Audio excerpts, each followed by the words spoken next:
Kerala in the year of 2018. His research interests include privacy in social networks, natural language processing, IoT, and machine learning. He has published more than 50 research publications in transactions, journals, and conferences. He has also edited several books of international repute. Apart from this, he is an active member of IEEE, ACM, Institute of Engineers India, Computer Society of India, and OITS.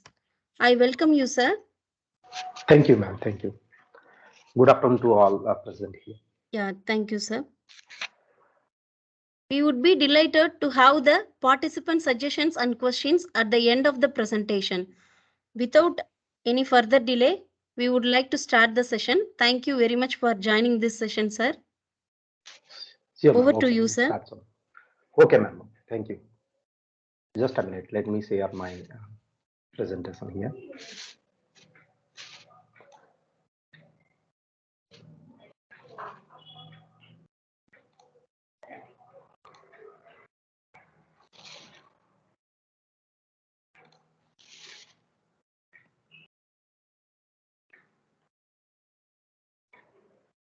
So, ma'am, is it visible to you all? Yeah, yes, sir. It is visible. Okay. So, am I audible clearly? Yes, sir. Okay, ma'am. Thank you. So, good afternoon, one and all present here, all the faculty members and maybe research scholars. So, I have been given an opportunity to like present in front of you, like bit introduction to classification and regression techniques. So, what basically we'll discuss is like we'll take a sample example. Maybe I will go for the coding part also. We'll discuss what is classification and how it can be useful for different applications. Similarly, we'll go for regression techniques also along with an example. And what we'll do is we'll also go for the evaluation parameters at the end, both for classification and the regression techniques. In between, like I can move to Google Colab for coding part, and maybe sometimes I can share like OneNote for making you understand what are the different kinds of things. So let us start with today's session, that is classification and regression. Okay. So the top, just a minute. Okay. I hope it is visible in the full screen mode, ma'am. Yes, sir. Okay. It is visible only. Okay. So these are the contents that I want to cover. Like what are the? We'll start with different types of data that is available, like maybe in terms of data set or maybe the raw data you can collect with. Apart from that one, we'll go for different machine learning algorithms that are available. Then types of machine learning algorithms. Then we'll cover classification, different classification models. Along with that, evaluation parameters used for different classification models, followed by regression techniques and their evaluation parameters. So let us start with the data. That is the basic need for any kind of classification and regression modeling of techniques. So basically, in the research, whatever the data we are going to use, so they are being divided into two types. So one is label data and another one is like unlabeled data.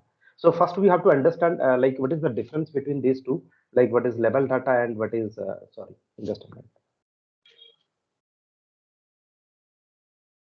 What is label data and what is unlabeled data. So let us start with this one.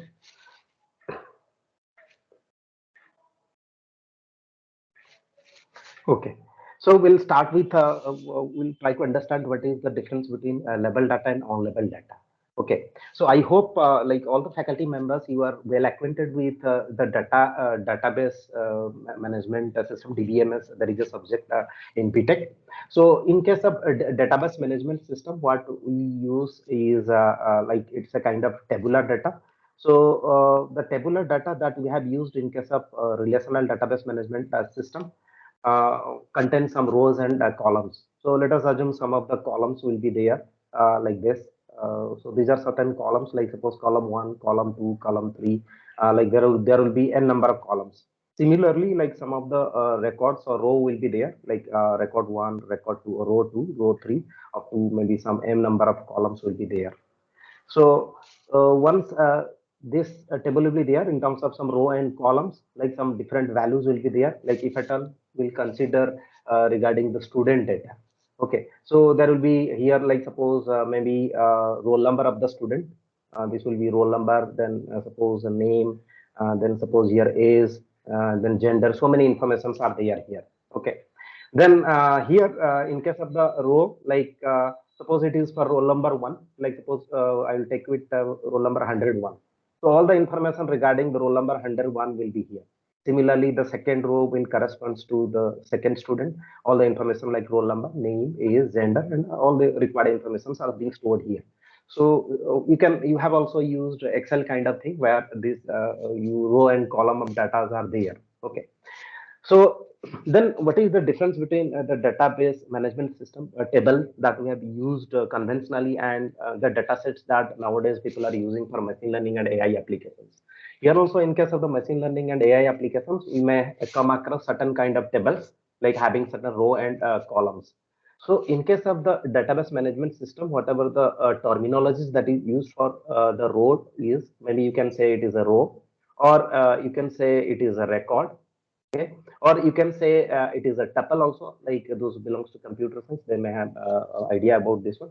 So any row you can call it as a row, record, tuple, like this. Or sometimes other name is being used, that is instances, like suppose one row corresponds to one instance, another row corresponds to another instance, like that. So these are the different names that is being used for like row of a table. Okay, so maybe conventionally the relational database management table. Then similarly, the columns, there are different names are there for the columns. Like the columns, like as you know, the columns are also known as attributes. Some of the times we refer these columns as attributes, or maybe we used to refer this one as features. Okay, so but as we are comparing the tables that we have used in relational database management system and data sets we are going to use in case of machine learning and AI applications, there have some similarity. So basically, in case of the machine learning or AI cases, so we will follow the row as record or maybe instances. So whenever, like suppose you are working on a particular data set, people might ask you like, what is the number of instances or what is the number of records? That means they're asking how many number of row are there in the table. Okay.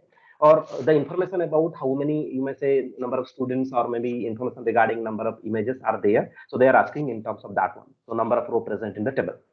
Similarly, like the most appropriate like name that is being used for the columns is known as features, or sometimes it is also known as attributes. So mostly we'll use record and attributes, or maybe instances and features. Okay. So what happens is, like in case of the DBM relational database management system, like all the columns, maybe most of the time there is a particular column is there that is known as a primary key. Maybe some importance is being given to that one. Here also, like out of n number of columns, any one column will be selected. So like suppose let us I will select the nth column, or maybe I can select the first column C1 or any column. So one particular column will be there. That is a special kind of column. That column is known as target. So what we'll focus here is one specific particular column will be there.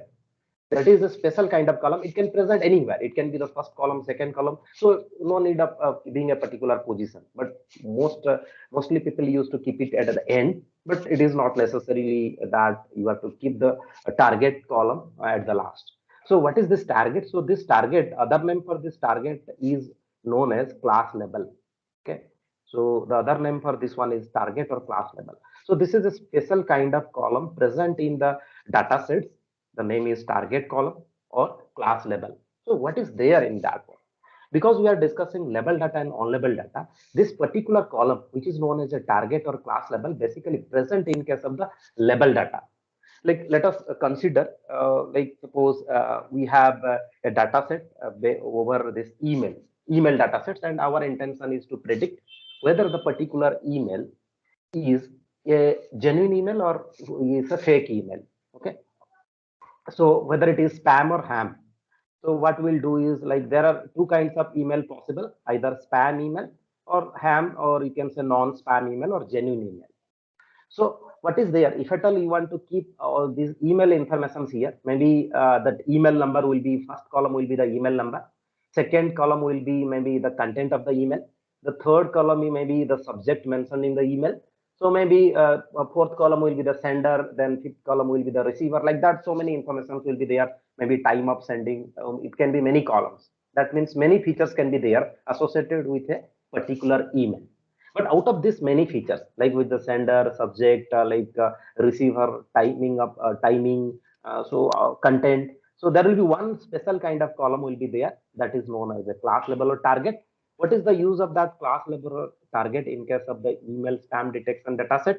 So this column will contain two different kind of value. So either this column, suppose this row one corresponds to the first email. Suppose the value present here is spam under the special column that is called class level of target. So that means the first email having these kind of features, like some n number of features will be there, is categorized as or labeled or given a tag as spam. Suppose the second email that is present in the row 2 with all the informations, and here in the last column the value present here is spam. That means, so the second email that is there in the second row of the data set is a genuine email. So similarly, like suppose there will be like ham, the next one is third one is ham, then spam. Like this, these two values are there. So the column, target column or the class level contains two different values, either spam and ham. So that means it is a classification problem we are considering here. Our intention is to classify every email either is a spam email or non-spam or genuine email. So that is it is a two-class problem. But most of the time, whenever we are using it in terms of machine learning context, we have to convert these values to numerical values. So what people used to do is like they used to like take two different values. Either you can use one for spam and zero for ham, or maybe suppose somebody will say I will take -1 for spam and one for ham. So that is also okay. Anyhow, you have to give two tags or two labels to the emails. So here, let us we assume that one, the tag one or the label one is being assigned to the emails which are categorized as spam, and zero is the label or tag assigned to the emails they are being categorized as ham. So this is the classification problem, and it is a two-class problem. Why it is a two-class problem? Because we are classifying every email into two class. Similarly, it can be multi-class also. Like sometimes there are certain classification problems are there where you can go for 3, 4, or n number of classes. Like suppose, for example, we can take some images. Some images will be there, and our intention is to distinguish the images either as a human or non-human. So that will be also a two-class problem. So every image that will be displayed in front of you either can be categorized or given a label of as spam, sorry, as a human or non-human. You can use 0, 1 for that one. Similarly, like suppose take an application like sentiment analysis. Maybe some of you have heard about the term sentiment analysis. So in case of the sentiment analysis, so basically the other name is opinion mining. So opinion analysis. That means for every individual, they can have a different opinion over a particular topic. Especially in case of the social media, we are finding out the opinion of people.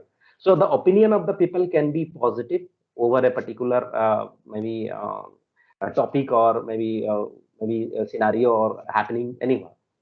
And like let us take an example like the war that is going on in Ukraine. So maybe some people have a positive opinion over that one. Some people might have negative opinion over that one. Some people stand neutral. Okay, like maybe NATO allied people have a negative impression, like negative opinion over that one. Maybe those are supporting Russia closely, they are having positive opinion. And maybe countries like India, sometimes they stand as a neutral opinion that people used to give. So if the opinion, or maybe suppose we'll take a particular individual tweet, that is can be also a classification problem. Every tweet over a particular topic can be classified either into a positive class or a negative class or a neutral class. So here it is a three-class problem. So here it is known as a three-class problem. That means if at all you will go for a data set for these tweets over the war on Ukraine, like opinion mining or sentiment analysis. So in the table you have there will be certain column will be there. That special column is called as target column or class level, that can have three different values, maybe plus, maybe suppose 1, -1 and 0. So that means it is a three class problem. Okay, so these are known as class labels or tags. So basically, whenever a data set that you are using is having the class level or target column, that kind of data set is known as a label data, because every instance or every record is associated with a tag or label. Either it can be 1 or 0 or maybe sometimes -1. It depends how many classes are there. Okay. So coming back to this one, label data. So basically this label data where one specific or special column is there, that is called target or class label. So that is basically used in supervised learning algorithms. And here, like tag and class label are assigned to every row. Like every row or observation or instances are having the class label or tag. So tags or labels are there or classes are there. Okay. So, so we conclude that label data, whenever you are using label data, there might be that data is associated with a class label or tag. So basically, it is being used for supervised learning cases. In case of the supervised learning, we'll look into more details, like classification and regressions are coming under the supervised learning algorithms. And there will be another kind of data that is known as unlabeled data. So regarding the unlabeled data, only difference here is there will be no labeling. The data is not associated with any class or label. That means when whatever the raw data we get, it is not associated with any kind of class label or tag. In that case, it is known as unlabeled data. Now, like if at all we'll consider the total amount of data generated, like maybe in the universe or maybe like throughout the world. So like mostly like majority of the data, maybe you can say like 95 to 99% of the data that is being generated are unlabeled data, because there is no this raw data only, no, because no classification or tags are being given by anybody. And hardly like you can say like 1% to 1% to 5% of the data are labeled data. So why like there is so much discrepancy? Like a lot majority of the data are on label, only like 1 to 5% of the data are label data, because labeling needs like suppose somebody has to do labeling. Like you have to deploy some humans needed, time needed, cost and money needs to be invested. So once the tags or label are being given by some experts, it needs time and cost. That is why the amount of label data is very less. Similarly, the on-label data do not need labeling, so that is why majority of the data that is being available is on-label data only. Okay, so in case of the on-label data, it is basically used for unsupervised learning. Okay, one particular example will be clustering is one of the best example coming under unsupervised learning. So what we conclude from this side is there are two kinds of data are there. One is label data associated with a particular label, and unlabeled data, there is no labeling associated with each and every record of the data. No labeling is there, so you cannot conclude in a particular way if you want to classify or distinguish between every record. So that cannot easily happen. Okay. Then we'll move next towards the second slide. So here I have given some examples of the data. I've taken the snapshot. The first one is email spam data. Like you see here, one column is there that is called label. So it contains ham, spam. It's a two, because it contains two kind of class labels. So it is a two class problem. So it is a two class problem, because every email, so these are the email subject and other text contents of the email. So the first email is categorized or labeled as ham. The second one is categorized as spam, like this one. As I mentioned, like whenever you want to use it in for machine learning algorithms, you have to convert them into numerical labels. Like suppose your ham, for ham it is 0 and for spam it is labeled as 1. So as labeling is there, so this kind of data or data sets, if you are using having the label, so that is called label data. So similarly here, very common example that people used to use is like classification of flowers, like sepal length and sepal width, based on these four criteria. As I have told you earlier, these columns are known as features or attributes. So one special column is there, that is the class label or target. So based on this data, it is being categorized to whether the flower is a setosa type or maybe versicolor or virginica type. So all these are examples of the label data. Okay. Similarly, like on label, like in case of the supervised learning, like suppose you are using label data, But supervised learning can be two types, like classification and regression. In case of classification, what will be there? Like whatever the class levels we are using. Suppose here, what class levels we are using? Either 0 or 1. If it is a two class problem, if it is a three class problem, like suppose 0, 1 and minus, plus 1 and minus 1 in case of sentiment analysis, or some reviews like IMDb reviews, you can categorize the classes into 10 classes. Maybe like Amazon reviews, you can categorize the classes into 5 categories, or if you are considering fraction value like 3.5, 2.5, maybe 10 categories. It depends on you. Okay. So these class levels are there, and basically these values are discrete values. These are not continuous values. So in case of the two class problem, it is 0 and 1. In case of three class problem, maybe 0, 1 and minus 1, or you can use 1, 2, 3. It depends on you, like what kind of level you are providing. So if you are using discrete kind of class level, like the data that present in the class level is discrete, then definitely it is used for classification purpose. For classification, we are using a discrete class level data contains discrete values. But if in some cases it is a level data, but the data present here may be a continuous nature, continuous valued one. Like let us look into this one. This is these two tables. Like here I have given one table, another table here. In both the cases, you can see the first table is regarding like placements of the students. Like suppose some final students are there having certain CGPAs are there, like these are the CGPA, and these are the expected packages, or maybe if you are looking at the historical data, these are the packages corresponding to the CGPA. Okay. So what happens here is, like suppose we want to categorize, like here it is not a two class problem or three class problem, because maybe hundreds of thousands of students will be there in your university. So many different like packages may come. It may be like some continuous values are coming here, 3.26, 1.98, like these are package LPA, like lakhs per annum, annual package for the students. Okay. So here we cannot, this data is not discrete, these are continuous data. So if continuous data, we have to suppose deal with the continuous data, then what we'll do is we'll go for regression. So there will not apply classification, rather we'll go for regression analysis. We'll look into that, what is that one in detail. Similarly, another example is there here. Like suppose this is the stock market data. So like all of you are aware of this one. In case of the stock market data, like date, open, high, low, last, all these things are there, turnover, and so many different kind of things are there. Like suppose here also we can go for it's a supervised kind of data. We can take a particular class depending on our prediction, like which one value we want to predict.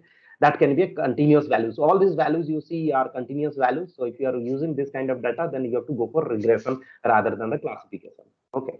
So that is the difference between regression and classification. So the main difference comes for the level data. If the level data is discrete, it is a classification problem. If the level data is continuous valued one, then it can be a regression problem. Okay. Like suppose in this case, let me give a brief idea regarding this one. Suppose this CGPA and package is there, and here I have taken CGPA in the, like suppose this is horizontal axis is the x-axis, and the vertical axis here is suppose y-axis. Okay. So here the x-axis contains CGPA, and y-axis contains package, annual package per lakh. So, like suppose these dots, like blue dots you are seeing is the distribution of the data. Like suppose I have taken, I will go for the example, like around 200 students data is being given here. So these points are coming. Okay. So then here we'll go for regression analysis. Basically, in case of the regression analysis, we'll go for a, maybe sometimes if it is a linear regression, we'll go for a line. Or if it is maybe some other kind of regressions are there, we can go for a graph. So what we'll do is, like suppose if it is a linear equation, then what will follow, like suppose per particular CGPA in x-axis, the corresponding package or package will be given in the y-axis. So then we can predict accordingly. So depending on the CGPA, that is what. Only thing is, in case of regression, we have to draw this. Suppose if it's a simple linear regression, we have to draw a line. Okay, that is what we need to have to do to predict the value. Like suppose interpolation in the graph, we have to extend the graph further to predict what will happen or what will be the possible value in future. Similarly, in the stock market prediction, you can see your data, like you can extend the data here. So up to this part, like suppose I have taken a particular example. This is suppose historical data, and we want to predict the future value using some LSTM or other kind of technique. So this is the predicted value given by some machine learning or deep learning techniques. So what will happen? like in future, like in x-axis over time, you can predict what will be the possible value of the stock. Okay, so this is how to where regression is required. So if at all we'll go for a summary kind of thing over this classification and regress. Classification deals with like for example emails classification, image classification, sentiment classification. Like it is a 2 class, 3 class, or 4 class problem like that one. But in case if it is a continuous value data like stock market prediction or maybe prediction of CGPA package depending on the CGPA or weather forecasting or fire alarm system. So maybe that is sensing temperatures. There you will get continuous values, so you have to go for the regression analysis. So this is what theoretically like what is the use of what is level data, on level data, and what is supervised learning, unsupervised learning, and what is the difference between classification and regression. Okay. Then we'll move to on level data. As I mentioned you, like in case of the on level data, some raw data will be there, but there will be no specific class level is being mentioned, or it is not being tagged by any specialist. So that kind of data is known as on level data. And in case of the on level data, basically the most common technique that is being used is clustering. So here are some of the difference between level data and on level data. So as I mentioned, on level data is being used for unsupervised learning, level data for supervised learning. So here, in case of the level data, that level is being given by humans or experts. So that is why it needs time and cost. Okay. So that is why it is expensive, like hard and time consuming to get the leveling. Okay. And it is basically used for complex predicting tasks. So this is the difference between the level and on-level data. Let us come to, so what I have covered till now is the different types of data, level and on-level data. Now what we'll do is we'll go for machine learning models or algorithms. Okay, even if like the term machine learning is being used frequently. Okay, so many maybe some of like most of you are faculty members, like you have worked with machine learning, different machine learning algorithms or maybe deep learning algorithms. But the thing is, the important question here can be raised is whether it is a machine learning or algorithmic learning. So even if the term currently that is being used as a machine learning, but in my viewpoint, it more appropriately in the current times, it is like algorithm learning, because what you are doing is like you are using different algorithms, maybe SVM or NABBAS or decision tree. These algorithms are learning, and once the model is being built over this one, so you are using this algorithm, so you can use appropriately. It's algorithmic learning. Maybe in future when the robots will automated robots will come out, in that case even if it is coming slowly, like it is not that much usually used, so you can use appropriate term as machine learning. In that case machine will learn, but here the most appropriate term is algorithm is learning. Okay, so what is the like we'll go for certain definitions, like machine learning algorithms enables computers to learn from the data, like basically past data or historical data, even improve themselves without being explicitly programmed. Similarly, another definition will be machine learning is a category of algorithm that allows software applications to become more accurate in predicting the future outcomes without being explicitly programmed. So once you will give some historical data, from that it will learn. Then once it learns, then whenever some future kind of data will be there, if it is a classification problem, the model can predict what will be the class of the particular data or instance or record.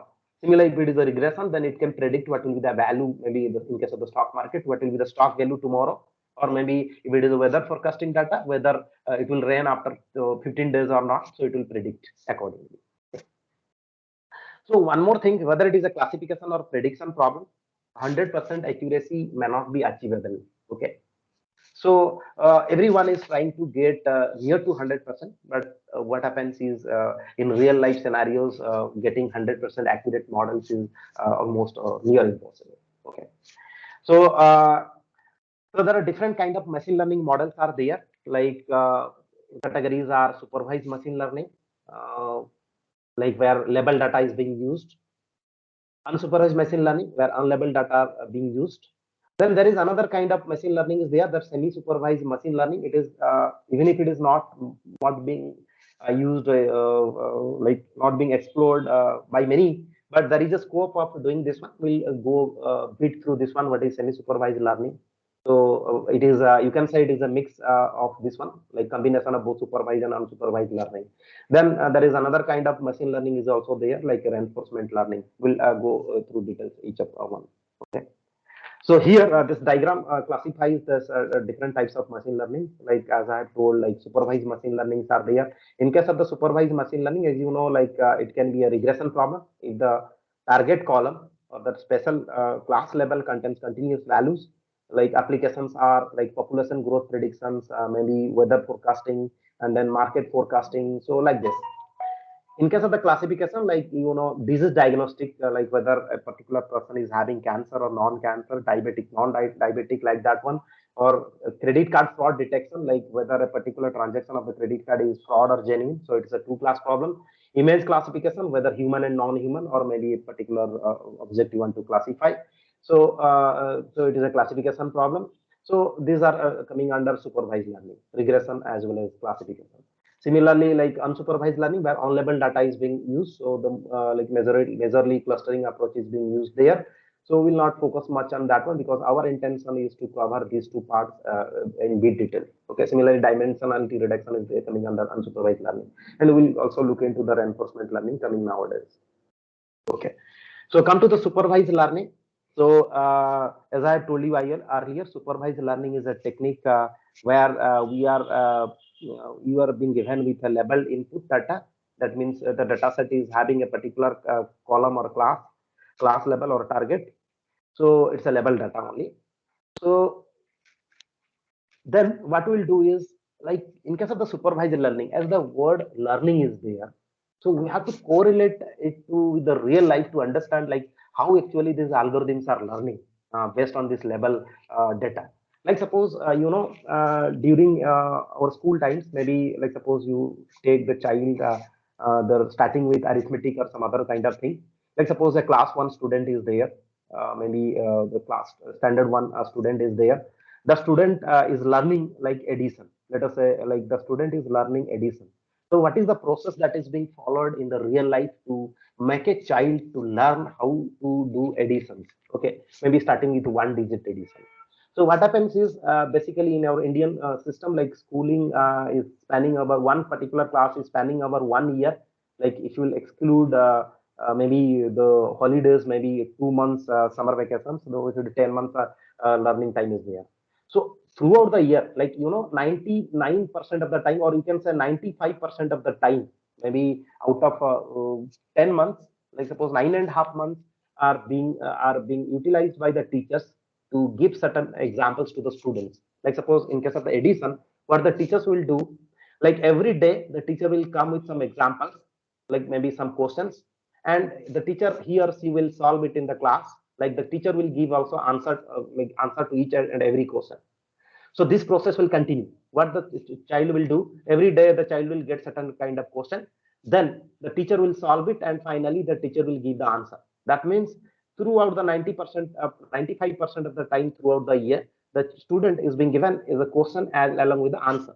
Okay. So why it is being done so? Because it's a learning phase. Like everyone is learning in the class. Then what will happen? Once the learning is over, like every system needs to be evaluated whether the learning is proper or not, whether it is the student is learning in a particular way or not. That is why many kind of tests are being conducted. Okay, suppose in the school, if you are assuming one exam is there at the year end, so what is the use of exam? So this learning phase, what will tell, that one is training phase only. Here every day the student will get questions along with the answers, like that is the learning phase is going on. Then once the learning phase is over, then second phase will come, that is the testing phase. Okay, that phase is known as testing phase. So what is the use of the testing phase? Like whether the students are learning or not, and what is the capacity of learning, to what extent the student is grasping the concepts. So what will be done there? The teacher in the test, hardly 15 days test will go for 15 days. That means 5% of the time in the year will be devoted for testing only. So suppose in the 15 days, what teachers will give? The teachers will give only questions, not the answers. Even if the teachers are having the actual answer with them, the actual answers are there with the teachers. That actual answer is there with the teachers. Now the student is being given a question to solve. What the student will do? The student will predict the appropriate answer. So this is the answer, predicted answer by student. And this is the question that is being given in the test. And this is the actual answer. Like actual answer is already there with the teacher. Then once the test is there, okay, Like suppose let us assume 10 questions are being given in the test, like question number 1, question number 2, up to 10 questions. The student has predicted, like suppose it is a true false kind of quiz questions. Like suppose student will predict, like suppose true, maybe true, let us take true as 1, and suppose second one is false, let us take is 0, like that one. So let us go into details of this one.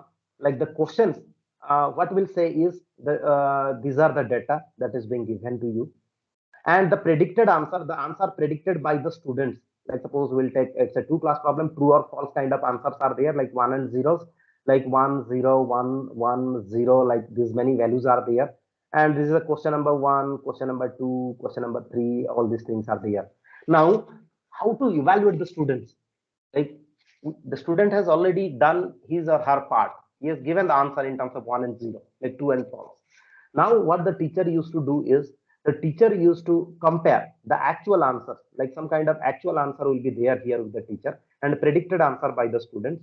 So answer, like suppose the answer is like this, like suppose 1 is there, 1 here, so 0 is there, 1 here, 1 is there, 0 is here, so here 1 is there, 1 is here, and so many answers will be there, like suppose 10 answers are there. Now there will be a comparison between this predicted answer by the student and the actual answer that is there with the teacher. That's solution manual. Okay. So let us compare. Like for the first question, the predicted answer by the student is 1. Okay. But whenever you will cross check with the actual answer, it is also 1. That means the student has predicted it correctly. Okay. So this one is correctly predicted. But second one, you see, like the predicted answer by the student is 0, but the actual answer is 1 here. So the student goes wrong here. Similarly, in the third case, it is 1, actual one is, the predicted one is 1, but actually it is 0. So here the student goes wrong. Suppose out of 10 questions, like suppose out of 10 questions, the student have given answer to 8 questions correctly. So can anyone out of you say what will be the accuracy or maybe grasping capacity of the student now? Anyone, please?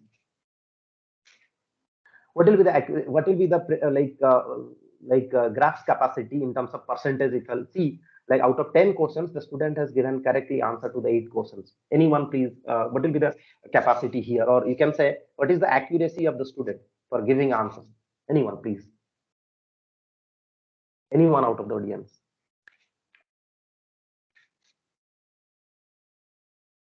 Anyone, please? Okay, let me continue with this one. Because out of the 10 questions, the student has given answer to 8 questions correctly. Like out of 10, it is 8, and out of 100, it will be 80%. That means the capacity, grasping capacity of the student or accuracy maintained by the student is 80%. The same thing is happening in case of the machine learning algorithms. So what will be there in case of the machine learning algorithms? So like one data set, like maybe in terms of the table will be given to you. Okay. So the table contains some row and columns, like certain row and columns will be there. Okay. One particular column, as I have told you, this is the target column. This column is known as a target column or class level. Okay. So this is target column or class level. And these remaining columns, like all the remaining columns, you can say these are the questions. If at all we'll compare with the example that I've given, like school child learning addition in the class standard 1. And this one, the target level is the answer. Okay. So what will be done here, as I mentioned you, like 95% of the time of the out of the 1 year is being diverted for training phase. Here also, what we'll do is out of like the whatever the data is available, 90% of the data will 90 or 80 to 90% of the data will divert it for training phase.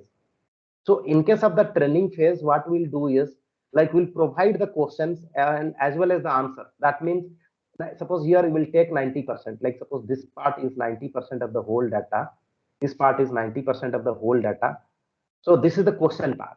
Like this data part, we have taken 90% of the total available data, and this part, the target or class level, is the answer part. So we have taken for out of 190 records, we have taken for this one. Okay. So how many records we have taken for training? So that is 90 records. That record contains the data or the attributes here along with the the target or class level. That means question as well as answer is being provided to the model. Then what the model will do, it will take the 90 records and learn. So we'll go for an example, like we'll implement, like we'll go for a Python example, we'll see there. So once the learning is over, So once the learning is over, the model is ready. So once the model launch, whether the model can be an SBM, supervised machine learning, suppose if we go take example SBM or a decision tree or NAB as anyone we can take. Suppose it's SBM. So SBM is being given with 90% of the records, like out of 190 records we have given class level along with the data. It has completed its learning. The model is ready now.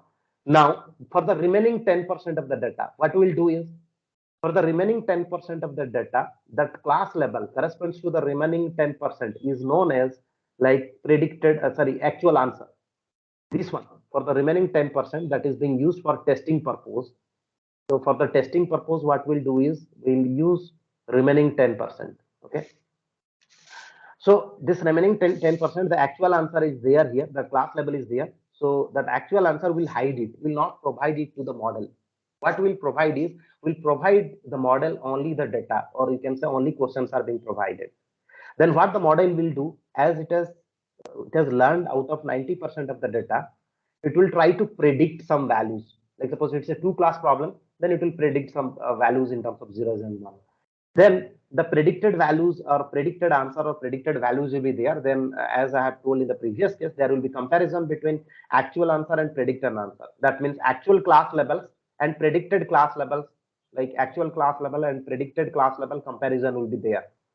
Then we'll find out the accuracy. Like suppose 10 instances are there. Out of 10 instances, the model has predicted 9 correctly. That means the accuracy of the model is 90%. So that is what theoretically happening behind a machine learning model. Okay. So let us go for certain kind of definitions here, as I have told already earlier. Like supervised machine learning is associated with level data. Okay, class level is there. So basically, there are two different phases are there. One is training phase and testing phase is there, both in case of classification and regression, because they are coming under supervised learning. So I have already told you in case of the classification level, class levels are discrete values and regression like continuous values are there. Like for example, if you will take classification problems like classifying a particular things image into different colors, red and blue, or digits, non-digits, fraud, non-fraud, like that, it can be there. But in case of the regression, as I told, like stock value prediction, dollar weight prediction, or maybe temperature prediction, so like that, or package of a student based on the CGPA, all these are regression problems. Okay. So here, is an example of a supervised classification problem, like a visual example. Like as I have already told you, like email spam detection, there are two different kinds of emails are there, like spam and non-spam emails are there. So this is the model, your model. So you can take it as a SVM model. Okay. So it will 90% of the data is being given. So or 80 to 90% of the data you give it for learning purpose. Once it's complete learning, so my model is ready. So it can now classify the data whenever a new data or new email is coming, so it can properly classify whether the email belongs to the non-spam category or spam category. Okay. So what happens is finally, if the model, suppose the accuracy of the model is 90%, that means whenever you deploy this model in real time, so there is a chance that the model can predict the new emails accurately with the probability of 0.9 or with an accuracy of 90%. So that is what the interpretation is. Okay. So here we'll take examples of like suppose one particular example, that is iris flower classification. We'll go for that one. Okay. So let us take that case and I'll show you the code, like how actually it is happening. I will explain you in in detail, like even if that code is not very big one, like it is hardly 10 lines of code, so you can understand what is happening here. This iris flower classification is an example, like whenever you start learning from any source, or maybe in the classroom, most of the time people used to take this particular example. This is iris flower are of three types are there, like one is versicolor and another one is setosa and virginica. So what will be there? You will be given an image of iris flower. So what will be the job of the classifier or the job of the model? It should classify this into either any class, like either it will be a flower belongs to this class or this class or this class. So that is why it is a three class problem. So it is a three class problem because the class level contains three things. So either the flower, like every row or every record in the table will be corresponds to a particular flower, and looking into the petal length or petal width, so you have to find out which kind of flower it is. Okay. So what will be the features? Like as I have told, some columns will be there, like in the data set, some columns or that is features or attributes will be there. It can be 5, 4, 1 or maybe hundreds of features will be there. In case of the level data, like out of 100 columns, maybe suppose 99 are feature, one column will be there for the class level or tag. In case of the iris flower classification, the features or attributes, so you can say the column values. So the column values, or you can say features or attributes, are petal length, petal width, and sepal length, sepal width. So this is the petal, and this part is the sepal one. So 4 attributes are there. So you can say 4 attributes are there in the data set, or you can say 4 attributes, or the other name for the attributes is features. 4 features are there. So using the 4 features, you have to give the data to the model, and the model should predict what is the kind of flower. So here is the data description, like as I have told you, 4 features are there: sepal length in centimeters, sepal width, petal length, petal width. So these are the 4 features or attributes you can say. And regarding the class information, this is a three class problem, like setosa, versicolor, or virginica. Okay. Now, this is a snapshot of the data, because if at all you will download the same data set, it is available on the internet. It will not very difficult to find out, because there are many repositories are there, like you can find it from on Kaggle, or you can find it from UCI, or so many other repositories are also there. So I have taken the snapshot because in this data set, iris flower classification, 150 records are there. So that means 150 records or 150 instances are there in this data set. So if at all you look into the table, like I have taken only 6 records. Okay, so the 6 records or 6 instances I have taken.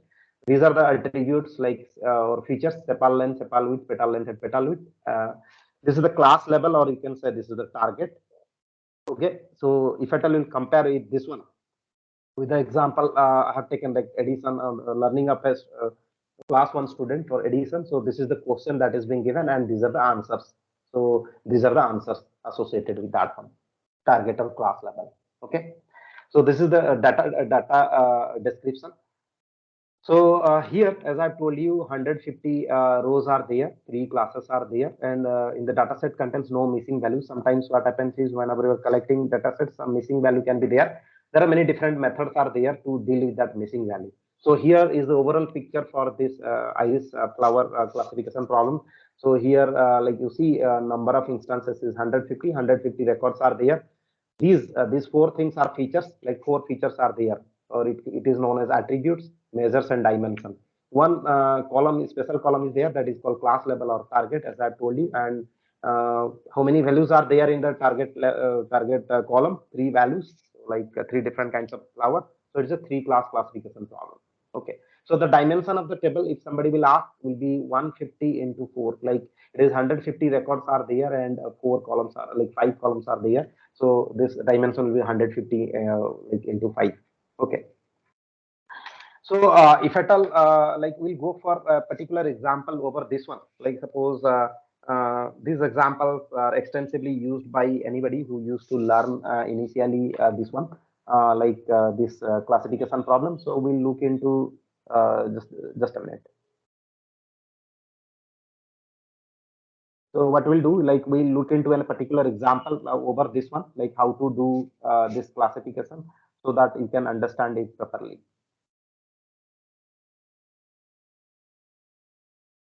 Okay, so let me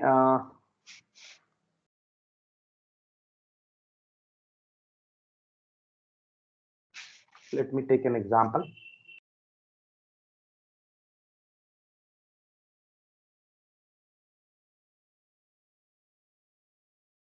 Just a minute, I will share you another.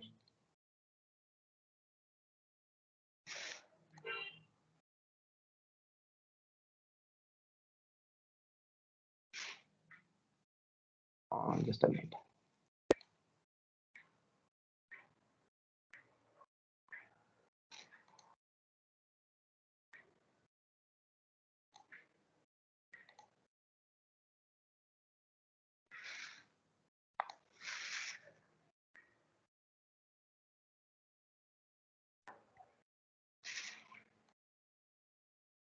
So I hope this one is visible to all of you.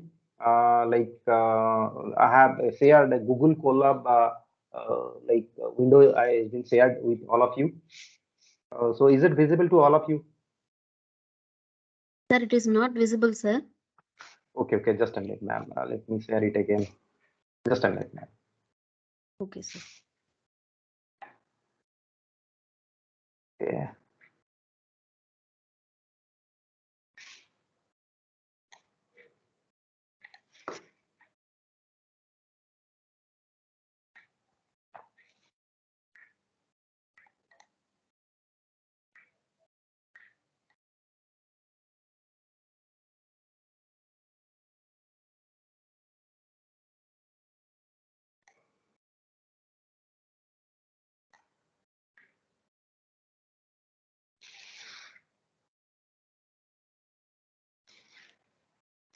Is it visible now, ma'am? No, sir. Oh, not Not visible. visible, sir. No. Okay, just a minute.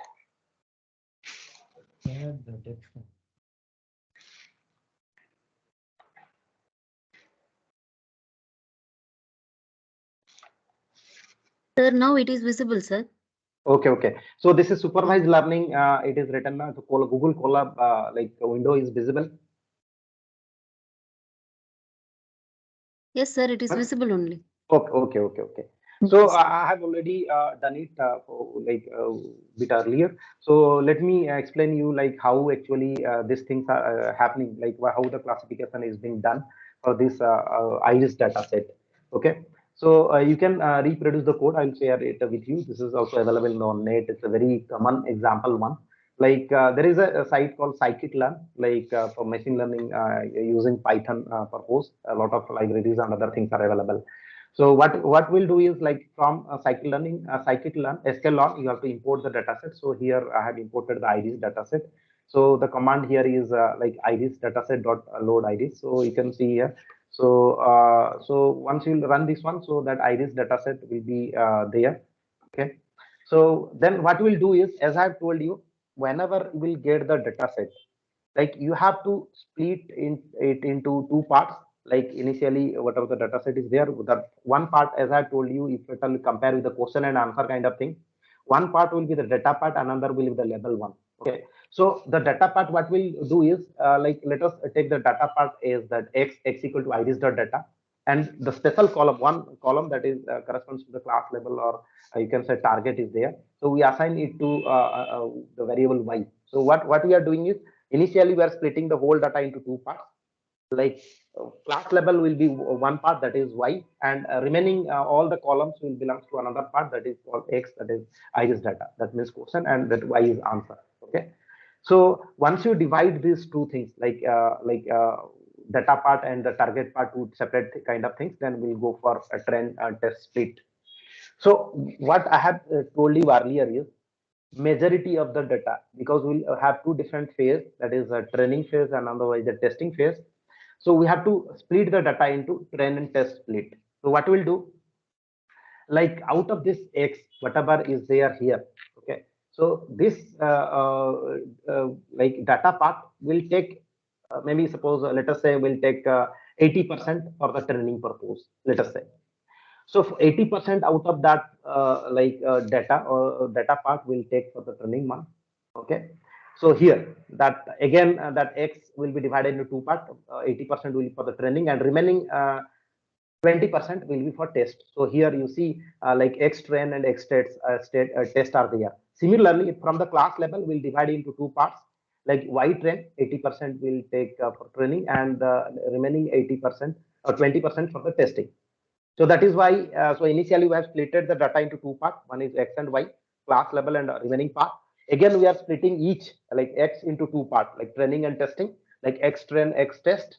Similarly, y train, y test, maybe 50-50% or 80-20% or 90-10%, depends. But mostly like 80-20% is being used frequently by everyone. So you can go for 75-25 for any different combination also. So there are a lot of other things are associated with that one. Look into that. So then what happens is, like here the command is from sklearn.model selection, import a trend test split. So here we have splitted the data into 4 parts: X trend, X test, Y trend, Y test. So then what we'll do is like trend test split. We have given X and initially X and Y are there. And here the test size is being given as 0.5. So I can do what I can do is I can give it as 0.2. So what does it mean? That means 20% of the data is being used for testing and remaining 80% of the data is being used for training purposes. So this one is there. One more thing is like suppose whenever you are like suppose I have taken this data, I want to add one point here. I want to see what the data I have taken. So for that one, like I can do is like df dot head. So I can see like some initial sorry, so I have not done it through the this one. Not sorry, just a minute. Just a minute.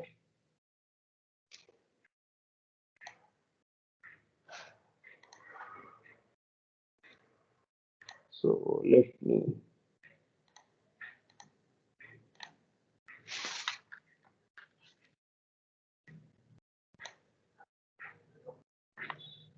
So what you can see here, once I look into the IDs, so it will be like, 4 different columns are there. I have told you the dataset contains 4 different columns along with the class level. So here you can see like these are the different 150 values and these are the target having certain number of zeros and 0, 1, 2, because it's a 3 class problem. So that is why 3 different values are there. Certain number of 50 zeros are there, 50 number of ones are there, and 50 numbers of twos are there. Okay, this is regarding the the whole data set. Okay, now like we have taken test size as 0.2, that is 20% for the testing and remaining for the training. Okay, then what you can do is like these are only few lines of code. You don't have to do anything because in Python there are many packages are there. Only thing is you have to know like what is the appropriate code to use there.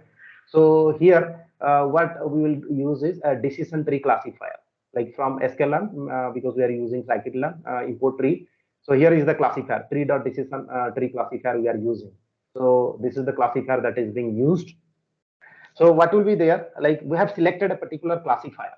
Now what we have to do is the classifier needs to be provided with this like training data, that question along with the answer, like some part, like maybe 80% of the data part and 80% of the training like training part, question as well as answer is being given here.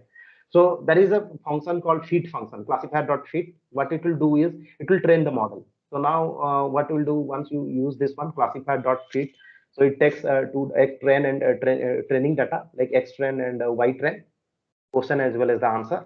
So now the model is ready. So the decision tree classifier is ready to classify or predict. So what we'll do is next one is the prediction. So once the learning phase is over, then what how it is capable of predicting, what is the accuracy of prediction of this classifier. So we can do that one. So there is a function called classifier.predict. So predict function is there. What will be the input that is being given to the this class is like test part, because only question is needs to be provided, because the model has already learned how to predict. So it will predict now by taking test data. Remaining 20% of the data will give. We are not providing here y test. We are not giving. Okay, only question is being provided. Okay, so the level is not being provided. So what it will do is like it will now it will predict by taking the test data, the questions, it will predict the class level for this one, corresponding class level. As I have told you, any classifier, whatever the classifier you have, we are using. So definitely all the classifier needs to be evaluated. So we'll go for different evaluation parameters like there are precision, recall, F1 score, accuracy are there. So for the time being, we'll use accuracy here. So this here is the code like from sklearn matrix import accuracy score. So how to find accuracy? So accuracy, to find out accuracy, there will be comparison between 2 different things. What are the 2 different things that needs to be comparison? Actual answer and predicted answer.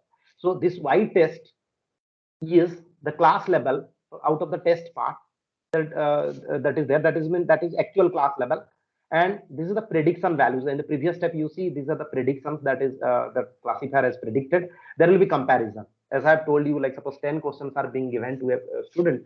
out of that the student predicts given answer correctly to the 8 questions, then accuracy is 80%. So here you see like you can predict the accuracy. Okay, so let us see the prediction accuracy here. So it is showing it is 1.0, so it is showing 100% accurate. Okay, so maybe in this case whatever the data is being provided to the student, it is predicting accurately like 100%.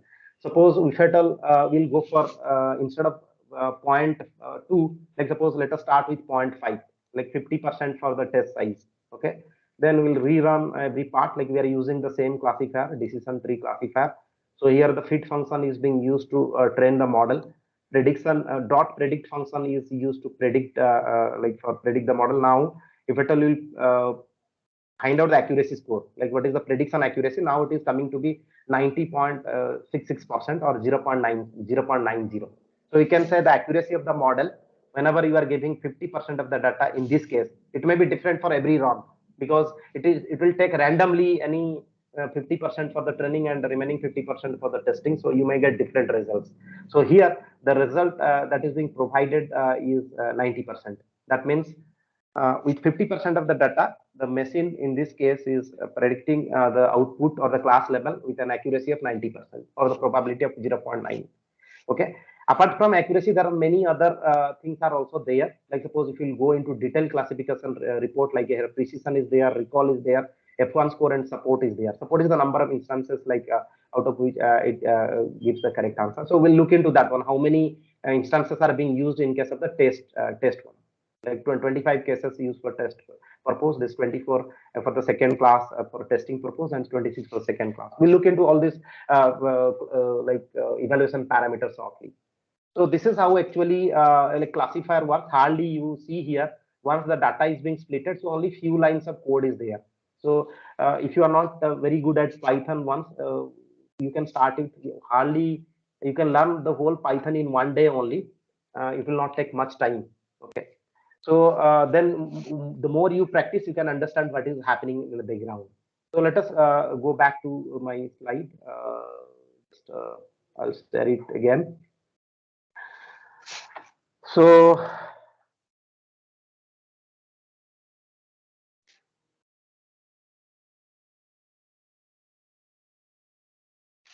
what I will do is, let me take another example. Sorry, I will take another example for regression also. So let us complete that one as well. So here we'll take for regression one. So as I told you, in case of the regression, like the class level is having some continuous value, and in case of the regression, what happens is, like suppose we'll consider one data set like CGPA of a student and corresponding the package, annual package in lakhs. So that contains many continuous values because real value data is there. So we cannot go for classification. Rather, what we'll do is we'll go for regression analysis. So in regression analysis, what happens is, if it is a simple regression, we want to find out the relation between two variables, maybe CGPA and like suppose package. Then we'll go for linear equation or a line kind of thing, whether we can will give x value, then you can predict the corresponding y value. So I have let us take that example of that CGPA versus package example. So let me take that one. So these are some of the packages I'm using, like for numerical Python, you are using NumPy, and for plotting, matplot library is being used. Then pandas is being used for this, for data splitting and matrix calculation. I'm using this one of .pd for data frames. So this one is there. Then what we'll do is, I have already downloaded the data from like internet, that data that is like data regarding students CGPA and its package, annual package. Let me choose it from the local drive. So just a minute. So it is placement data only. So I have uploaded this data. So this this code, this particular code segment, what it does is, I want to upload my file that is present in the local directory to the Google Colab. So this is the code from google.colab import files uploaded equal to files.upload. So this file.upload is being used. So it will ask for the path. So I have given the path and now it has uploaded placement.csv file successfully here. So that placement.csv contains around information regarding 200 students. Okay. So what we'll do is, in case of the pandas, what we are using a data frame that is being used. So for the time being, let us assume that I am assuming that you know that one. So the data frame, what we'll do is, so we'll take a data frame. So this is pd dot, like suppose I want to read this one, read.csv, and the data that is there in case of this one placement data is on comma separated values are there, so you can look into that one. So if you'll open it in Excel, so it will, you can see it like how it looks like. I'll share this one also for practice purpose. So here what we'll do is I will give this one the file name, that is placement .csv. This is the file name. Okay, so let us run it. Just a minute. Okay, so it is read underscore, so there is error here. So read underscore csv. Now it has already a data frame has been created. Now what we'll do is, like I want to see like some portion of this one, because I have already done it, so I'm taking it from there only. So data frame dot head, I want to see some part of the data. Okay, so if it will run this one, data frame dot head, it will show first 5 rows of the data. So this table contains two values, CGPA and package. So these are the CGPA of the students and the corresponding annual package in lakhs, like 3.261.98. These are the data that is associated with this one. Now what we can do is, like there will be 200 students and each student is having like a certain kind of CGPA and package is there. If at all I want to plot that one, like we'll use the scatter plot for this one. Let us take the scatter plot. So let me copy the code because I've already done it earlier. So here you see, like we are going to draw a scatter plot.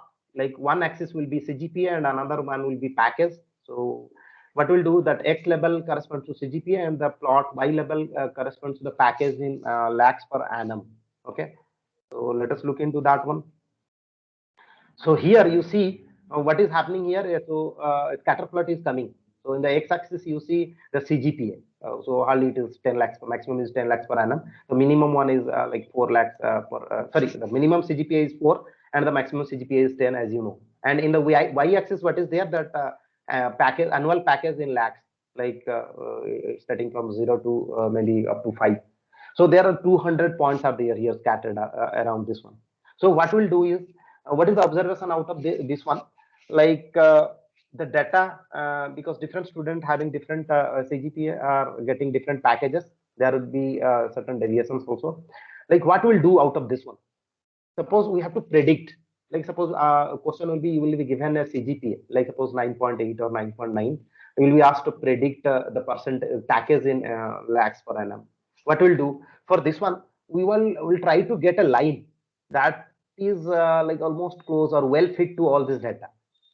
Like if it is actually, if the data is completely linear, this here you can observe that whatever the data that is being given here is, it is not exactly linear. It's somewhat linear data is there. So that is why you cannot go for a particular single line. So what we'll do is, we'll draw an approximate line that will fit to this data. So what we'll do is, we'll try to find out the best fit line. What will be the best fit line here? So anywhere, somewhere it will come in here in between these points. So what is the use of that one? That will minimize whatever the line will be there. We'll try to minimize the distance of the point scattered around it. So we want to minimize that one. Such a way we want to draw the line. Okay, we'll look into that one, like in slide. I will go for that one. I will explain it. So so this is what the scatter plot is. What we'll do is, now we want to go for regression analysis. So it is also coming under supervised learning. Same trend test will be there. So definitely if the trend test will be there, we have to split the whole data into two parts. One is X and another is Y. What is X? Like it is the data part. Here only one column is there, that is CGPA. And what is Y? That is package or in lakhs per annum. Okay. So we'll do that one. So this is here. Let me take the code here. So what does actually this do? This is X. Like we are taking splitting the whole data set into two parts, X and Y. What is X? Like it is it is taking like all rows and a single column, 0 to 1. All rows and single columns are being taken from this one. So if at all you will see here, if at all I want to see what is X here. So you can see here. So this is like CGPA is coming. The first column of the like out of 200 rows are there, all rows. So this column means no like no starting and no ending is being there. So it is all row and column. The first column it is coming here. So we are taking 200 rows here. Okay. Similarly, like suppose I will split the data into this is data part, and I will go for the label part.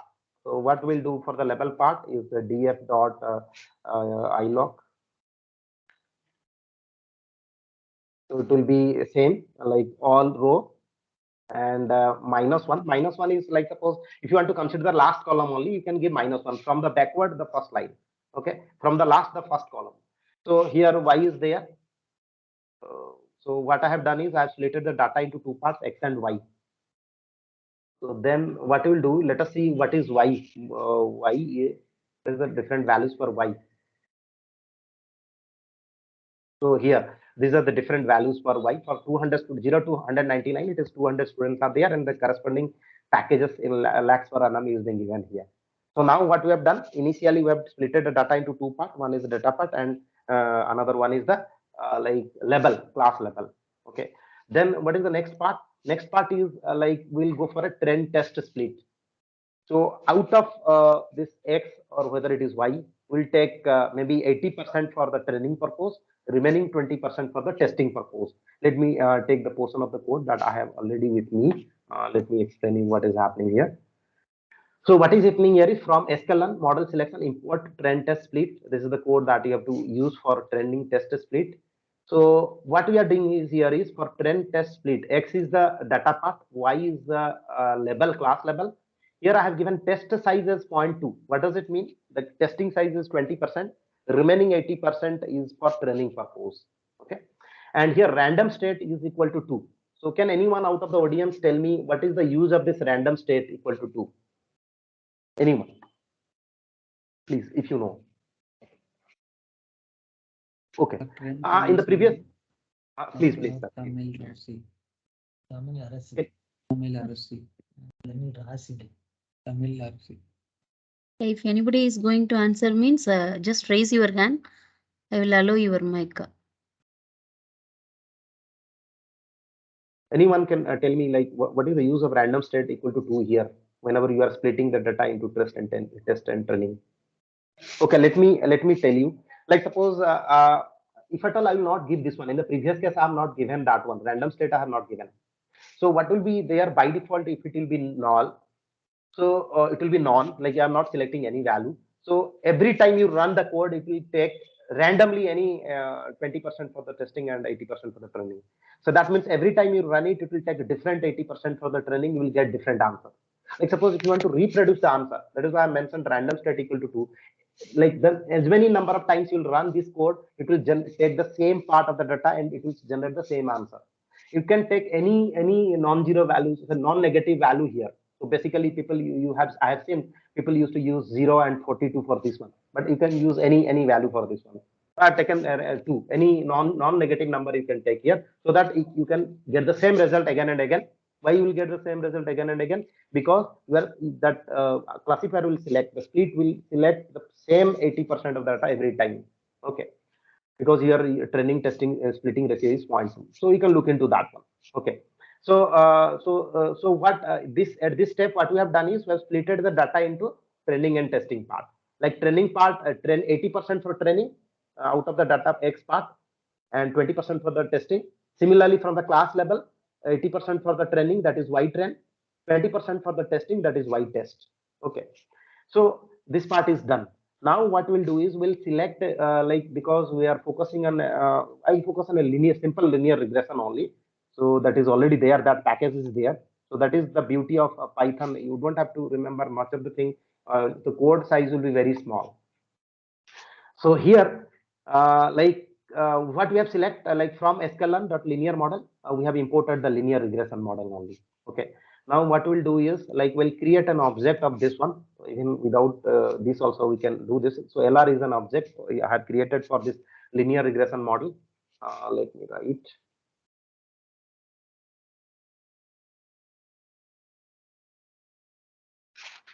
So I have created an object for this linear regression. So instead of linear regression function, I can use LR every time. That is what the use of this object. So then next part is, once I have selected this linear regression, the next part is model training. So what is the function that is being used for model training? That's lr.fit. This function, so the fit function will take what it will take for training.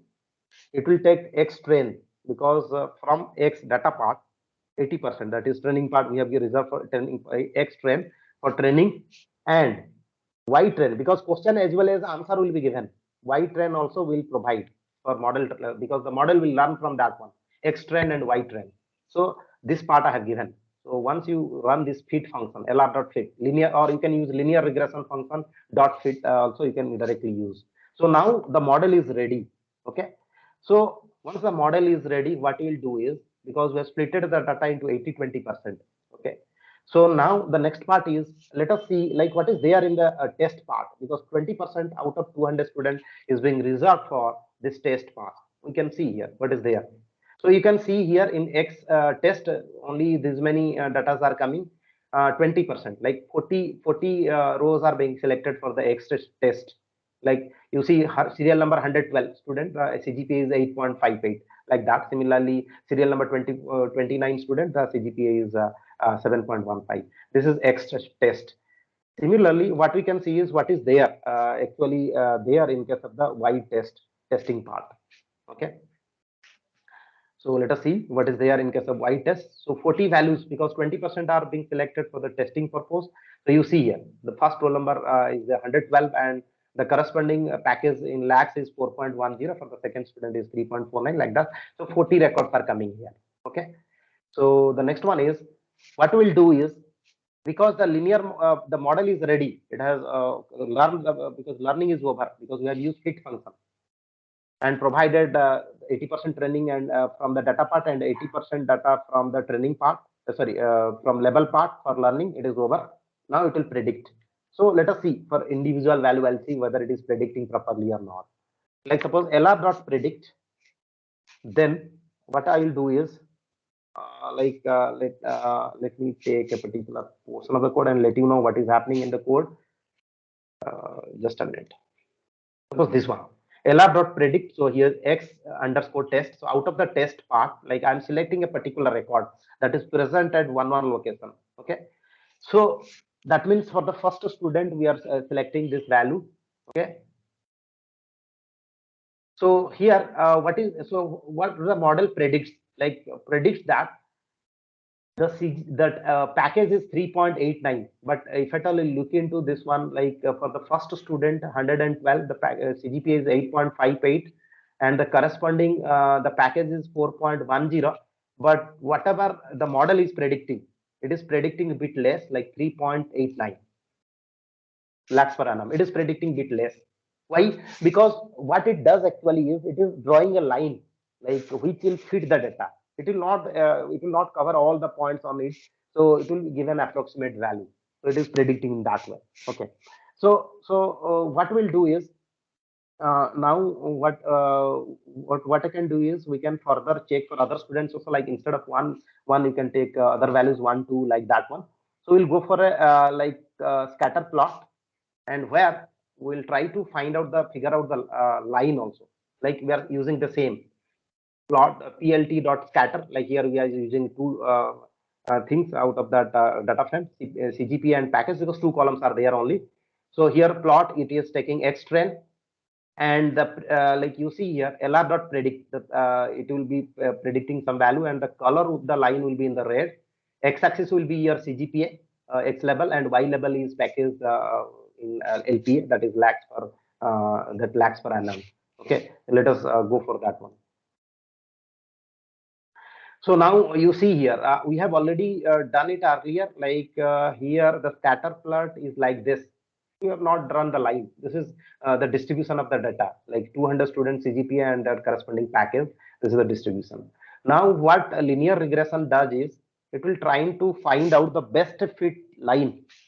So here it in red, it has been shown the best fit line. Okay, you see some lines are on the point, and some points are blue points are on the line, and some points are not near the line. So like whenever you will find out the error, like what is the error here, like from this line to this point, you can find out the distance. Then we'll see some of the evaluation parameters are being used for those one. Like you will find out the distance from this one on the line, and you'll figure out. Okay. Anyhow, we'll find out the deviation from the actual point. We'll see this one. So what now this gives a line. What does it mean? Like suppose I will be given a CGPA, any random CGPA, suppose 8.11. What will be some point? The point will be there on the x-axis like here. What I'll do, I'll find out the corresponding like the point of intersection here on the line y.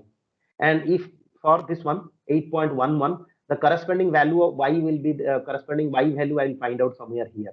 So I can say that this will be the predicted package in lakhs per annum here. So in this way, like you can predict in case of linear regression. Okay, it is not a classification problem. It's like you can interpolate the graph and predict the what can be the possible value. So this is in case of simple linear regression where only one input is there and one output is there. If multiple inputs will be there, then we'll go for that one. What are the different kinds of regressions are there? That is multiple regression is there, polynomial linear regressions are there, different linear regressions are there. But the simple one is having only one input, that is CGPA, and that one output, that is percentage in lakhs per annum. Okay. Now what we'll do is now one more thing is like, because this is the equation of the line, you know what is the equation of the line? If it does not pass through origin, it is y is equal to mx plus c. So what is happening here? We are drawing a line, y is equal to mx plus c, where m is the slope and c is the y-intercept. If at all you will extend this red line here, it will intersect the y-axis somewhere here. That will be from origin to that point is the intercept, y-intercept. Okay, and your slope, like you angle with the x-axis is will be its slope. So it is giving basically a line where y equal to mx plus c. Y is the package in LPA because it's a dependent variable, and x is CGPA. Okay, it independent variable. So whenever you will give a corresponding value of x, that is CGPA, it will find out the corresponding value of y depending on what is the value of m and c, that is intercept and your slope. So we'll look into that one. Like suppose if at all you want to see what is that m and c values, like slope and intercept values. So let us take that one. That is like you don't have to do anything. LR dot coefficient. So if at all you look into this one, so this value is 0.5579, like this one it is coming. Okay. So what we can do is like we store it in some value, like let us take m, because m is the slope, LR dot CO EF underscore. So we are storing this value, like slope value, in a variable that is called m. Okay. Similarly, what we can do is like we can take the intercept c or b. Suppose y is equal to mx plus b, or you can see y is equal to mx plus c. That is y-intercept. So LR dot you can say that is intercept, intercept underscore. This is y-intercept. I hope the spelling is correct. Okay, LR dot c equal to LR dot intercept. So we can find out that one. Okay. So this is x-axis and y-axis. No, sorry, slope is m and intercept is c. Let us take here, like suppose I will take an equation. Like suppose the equation we use y is equal to, basically this hash is used for comment line here, is equal to mx plus c, suppose.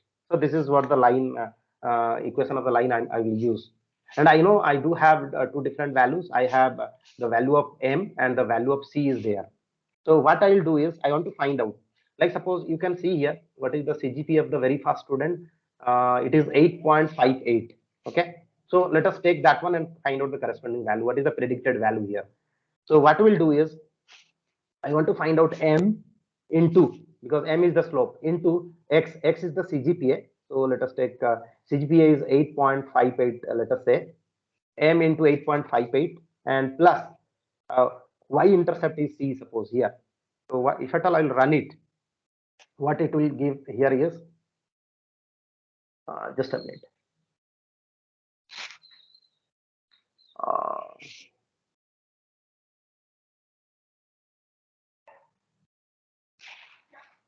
Uh, just a minute. So it is LR dot coefficient. M is being stored in LR dot coefficient and C is LR dot. Just a minute.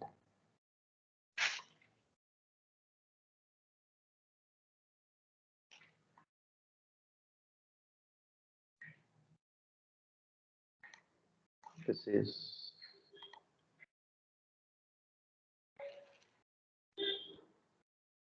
okay.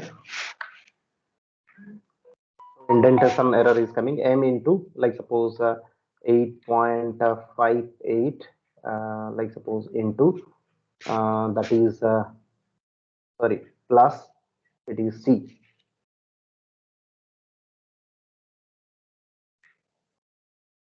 So now we are getting a value. You see, if the value is 3.89 double something is there, 3.89. The package is coming 3.89. Why it is coming? Because you know that M value you found out here, intercept value is being stored in C. So if at all you will give the value of X, the CGPA is 8.58, the predicted value is 3.89. So we have seen some here, it is, you see here, 3.89. So for individual point, we have done this one. So basically this works, the theme behind this linear regression is a line equation of the line where M is the slope, or you can say weight, and X is the independent variable here in CGPA, Y is the corresponding package in LPA, like the dependent variable, and C is the Y intercept. Okay, Y plus C is being given, like suppose you don't want to keep anybody's salary as zero. If somebody is being selected, some minimum salary will be there. That is why some intercept, some default value is there, the default salary. So that is why C is being given. Otherwise, what will happen?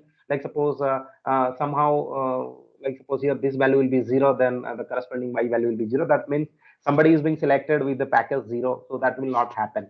So then one more thing is like suppose so this is how to find out the different values uh, corresponding to particular CGPA will get a different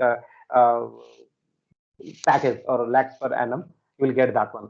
So you can do this overally for the whole kind of. You can predict for whole test data. You can do that one. So we can do also that one. This is all about regression. What is happening in regression? So what only thing is you are here the model is finding out a best fit line, will give the corresponding X value, it will produce the corresponding Y value. That is what it is happening in case of this one, regression analysis. Let us come back to my slide because time is almost running out.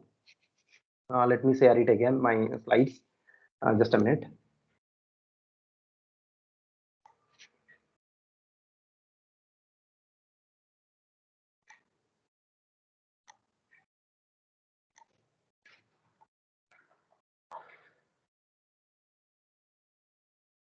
So is it visible, ma'am? My slides. Hello. Yeah, yes, sir. Yes, sir. Okay. So I'm coming back to my slide to wind up the process.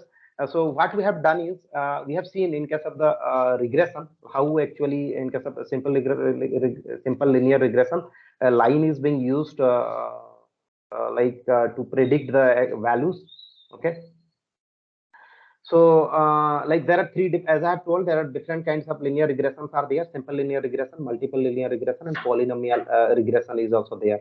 In case of the simple regression, what is there? Single input, single output, like one column for input and one column for the output or class level. Similarly, for multiple linear regression, it can be two or more features or more columns for input and one column for the output. So as I have told you in the code, like in case of a linear regression, what happens here is just a minute, let me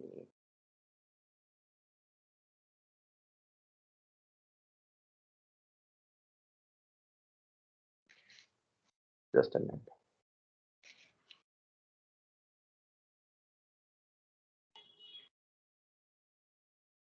So what happens in case of the linear regression is if we look into the scattered plot, only thing is the linear regression will try to find out a line, and where corresponding to every x coordinate, it will find the y coordinate. Now I'm skipping this one. Unsupervised learning is not a part of our interest. It is only grouping of things. The reinforcement learning is a kind of learning where you can say it is basically an algorithm where it learns by reward and penalties. Like if it is follows the right kind of thing, it will be rewarded, and if it is follows the wrong kind of thing, it will be like penalized. So it's a dynamic, it based on dynamic programming concept. Like you can see here, one robot is there. Like it has two options, like fire path and water path. If it is follows fire path, it will be penalized. Some penalty will be given, so that it will not repeat that wrong path again. And if it will follow the right correct path, like suppose water path, it will be rewarded, so that every time it will try to follow more towards that path. So this happens in case of the reinforcement learning. Then one other kind of learning that I have told you at the beginning, like there is called another kind of machine learning algorithms are there. The semi-supervised learning is there. What is the use of semi-supervised learning is because there are a lot of data available which are not labeled, and only very few 1% to 5% data are labeled only. So like because you want to utilize huge amount of data, because the more the data you will utilize, the more the results will get. It may benefit in terms of research or maybe finance or any kind of thing. So that is why everyone try to maximize the use of data. So what we'll do, one solution can be use of semi-supervised learning. In that case, what it does is it uses small amount of label data, because that part is very less, and it uses largely available on label data. Then what it will do is using the small amount of label data, it will try to give label to the on label data. Okay, so what will happen? So just a minute. So what will happen here? One example is there for semi-supervised learning. So it is a self-learning method. Like suppose we have a classifier. So any classifier is there with us, and we have a very small amount of label data. Already it is being labeled, maybe very small amount one there. What we'll do, we'll feed it to the classifier. Once the classifier learns like how to provide label, then this classifier is provided with this on label data, because this is very huge. This is 1% of the data, and this is 99% of the data. So this lot of on-label data is being given to this classifier. What it will do, because it has already been classified, it will provide some labels. It will try to classify this on-label data. Now we will get some label. This process will be repeated many a times. So out of 99% of data, most of the data, maybe suppose close to 80%, or maybe suppose 80% of the data, we are successfully labeled using this classifier. So what we'll do, already some small portion of data, label data is there. Now using this classifier, we have created more label data. So we will combine this small amount of data, that is the original label data, small amount, and labels that is being created by this classifier. Then this will be the new data set. Then you can apply the conventional machine learning techniques. So this is one example of a semi-supervised learning, which is a combination or mixture of supervised and unsupervised learning. Okay, there are many others are there. So like I'll suggest, like you can explore that one. Co-training is one example of semi-supervised learning. So many others are there. Label propagation, label spreadings are there. Okay. Regarding the programming languages for machine learning, like many people are using MATLAB, which is not a open source. You have to buy, your college institute have to buy. Python, R, and Java is also there. But most preferably, like even if R and Python are quite compatible, even if MATLAB, R, and Python, you can say there are similar patterns are there, but Python has a lot of packages. It is openly available. R is also available. But I would suggest you may go for Python. Hardly needs 1 day to learn. You can start at the morning. By the end of the evening, you can learn Python. And regarding the number of lines code, like suppose you will give 100 pages of document, and you will be asked find out the 7th highest occurring word frequency wise. If you will write it in the C, it will be around 300 lines of code. In Java, it will be around 70 lines of code, and in Python, it is 10 lines of code only. So you see the number of lines of code is very less here. Most of the time we faculties, we feel that we are not very good programmer. Do not think about that. If you are not a very good Java programmer, it's okay. If you are not a very good C programmer, it's okay, but you can start with Python. It's easy. A lot of websites are there, a lot of online courses are available: NPTEL, Coursera, Udacity, Udemy, Khan Academy, W3 schools. A lot of things are there, a lot of blogs are coming. Okay, so you can do that one. So I'll suggest you to go for Python. The last portion is, ma'am, sorry for taking bit 5 more minutes. This performance metrics and machine learning. Every machine learning model needs to be evaluated. Otherwise, how can you know how it is working? What is the capacity? What is the accuracy with which it is working? So clustering evaluation matrices are sum of squared error, Shiller score, and then Kalanski, Harbaz index are there. So we are not focusing on that one. Regarding the regression model, like these are some of the like matrices are being used to evaluate model, like mean absolute error, mean squared error, root mean square error, and R square error. So what is this? Like suppose one line is there as if we are linear regression, like you want to find out the distance of this line or deviation of this line from this line. We'll find out that distance. So that can be done through mean absolute error or mean squared error. Let us look into the formulas. Like suppose in case of the mean squared error, this is the actual actual value, and suppose this is the predicted value. Then what you'll do, you find out the difference and square it. So that is called mean squared error. So this is being used to evaluate how actually your regression models are performing. Similarly, mean absolute error, instead of taking the square, you are taking the absolute value of the difference between the actual truth and the predicted values. What is the difference? Like you see, the package is one is actually is 4 point something, but we are getting 3.87. So some difference is there. You find out the difference, then take the absolute value, then average it. That is mean absolute error. So for comparing different, for comparing different regression models, you can use these performance matrices. Similarly, performance metrics for classification are being used. So mainly accuracy, precision, recall, F1 score, and AUROC are being used. So, let me conclude with 2 or 3 more minutes with confusion matrix. Even if confusion matrix itself is not an evaluation parameter, but it is being used to find out all other evaluation parameters like precision, recall, F1 score, accuracy, error. All these things can be done out of this one. So confusion matrix is always confusing. If at all you will try to remember this one, you will always commit a mistake. Do not memorize it. That is what my suggestion is. So confusion matrix, we'll see like by taking a confusion matrix how it is there. For a two-class problem, like it will be a two-dimensional table kind of thing. So we'll look into that one. Let us take a classification problem like suppose predicting whether a person is having cancer or not. Okay. And suppose two different levels are there. One is when a person is having cancer, and 0 is when the person is not having the cancer. Like this is how a confusion matrix will look like, because we have two answers, as I have told you in the beginning. Like one is the actual answer and another one is the predicted answer. So their actual this value is here and this side, and the predicted value is here in this side. Our intention is to predict whether a person is having cancer or not. Okay, so these are the actual ones. Suppose what I have told you in the previous slide is 1 means the person is having cancer. So 1 means the person is having cancer, and 0 means the person is not having cancer. Like you see here, like it is a 2x2 table.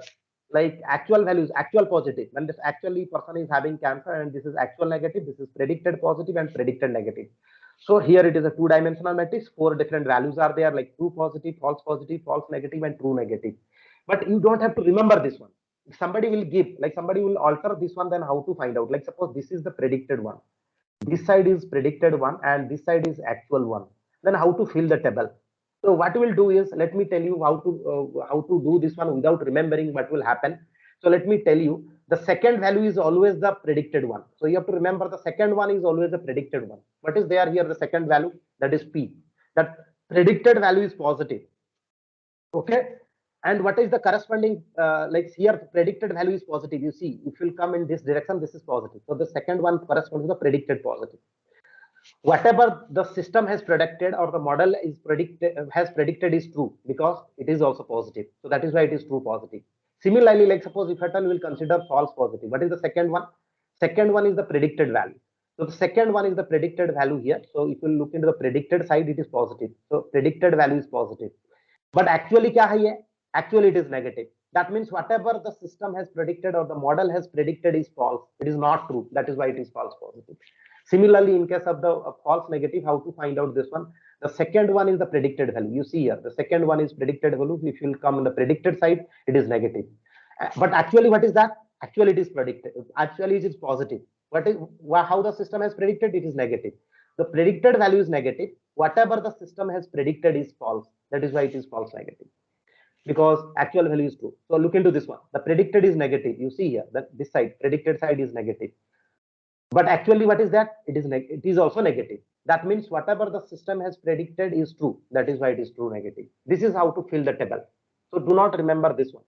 So once you find this one, like let me wind up this one. This is here. This is the same time prediction value, predicted value, and actual value. I reverse this one. This is true positive, this is false negative, this is false positive, and this is true negative. If you can compare this one, because I have altered this one. Initially, it is there here. So true positive means the predicted value is positive. So predicted part is positive. Okay. Whatever the system is predicted is true. So that is why true positive. Similarly, like suppose if it will go for false positive, the predicted value is positive. So predicted side it is positive. But actually kya hai? It is negative. Whatever the system has predicted is false. That is why it is false positive. So, but in the interview or the exams, like I have faced, last year I have faced a lot of interview for the NITs. Like so most of the time, people used to ask this type of question. Instead of asking true positive, they will ask heat. Instead of asking false negative, they will ask what is type 2 error. Type 2 error is false negative, and type 1 error is false positive. Okay, that is also known as false alarm, and this false negative is also known as miss. True negative is also known as correct rejection. Okay, these are being used here. So false positive means, like suppose a fire alarm is there. There is no fire in the building, but it starts buzzing. So it is a case of false positive. What is false negative? So false negative, like suppose a person is like suppose you are testing for the malaria. It is saying that not malaria is there, but actually the person is having malaria. So it is a case of false negatives. So it can happen anywhere. So no model is perfect. So that is why some kind of this error will be there. So these two are error. Like diagonally, this false negative and false positives error. You have to minimize the error. Okay. Then how to find out the accuracy? Like suppose how to find the accuracy? Accuracy is the sum of main diagonals like TP plus TN, the diagonal values by all, like TP plus TN plus FP plus FN. So this is what how to find out the accuracy. Similarly, for this confusion matrix, different values can be you can find out different values. Because of the time, I'm sorry I could not cover that part, but I hope like I have covered. So this is what the formula I have told accuracy. The next one more thing is when to use accuracy. Like suppose your data is well distributed data, 50% of data belongs to one class, 50% of the data belongs to another class. In that case, accuracy is the only measure, or you don't have to use other measures. But suppose your data is imbalanced, like one class is having 95% data belongs to one class, only 5% of data belongs to another class. It is an imbalanced class problem. In case of imbalanced data set, do not use accuracy only. What you have to do, you have to use other parameters like precision, you have to use recall, you have to use like F1 score also. Okay, so that's all from my side. Thank you all for bearing me around 1.5 hours. Thank you, ma'am. So any questions from your side, please?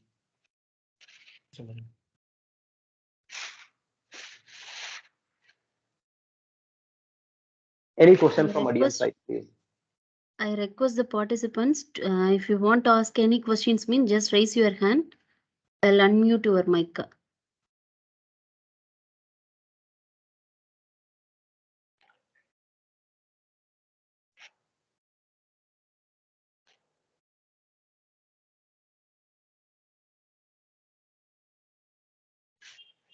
So if a participant do not have any questions, so I have certain questions for you, like you can figure it out. Like those questions are being frequently asked many a times in even in faculty interviews.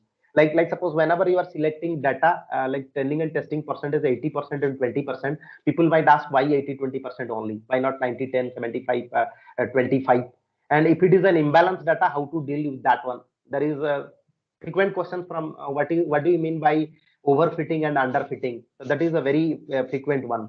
Then in which case accuracy is sufficient enough? You don't have to use other parameters.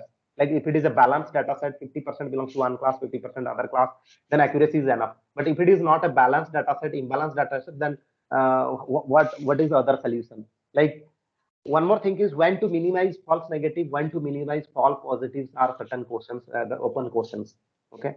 So these are some open questions that you may be asked anywhere. So all of you, maybe if you know machine learning, Python, it's okay. Maybe all of you are faculties, maybe most of you are very well acquainted with this one. Maybe some are better than me also, like in terms of explanation. But I will say, like, those are new to this one and those are fearing that I'm not a good programmer, they can start with Python and then learn it in very quick time. And you can do this machine learning kind of things. Only background is only statistics is and probability kind of things are there. It is not very tough, even if the names are very tough. Machine learning, deep learning, AI. So many new terms are coming, but actually they are not. So I hope you can start by your own. Those are new to this one. So that's all from my side. Thank you, sir. A very good evening to one and all present here. On behalf of Department of Computer Applications from MITS, I express my heartfelt thanks to our eminent resource person, Dr. Jitendra Kumar Rout, Assistant Professor from NIT RAIPUR, for sharing the enlightening demonstration on classification and regression techniques. Thank you for your valuable information, sir. Thank you once again. And I thank all the participants who have attended this session. Can give your feedback, the link which will be shared shortly by WhatsApp group. Now I request all the participants can leave from this meeting and join back by tomorrow morning at 10:30 a.m. Thank you all.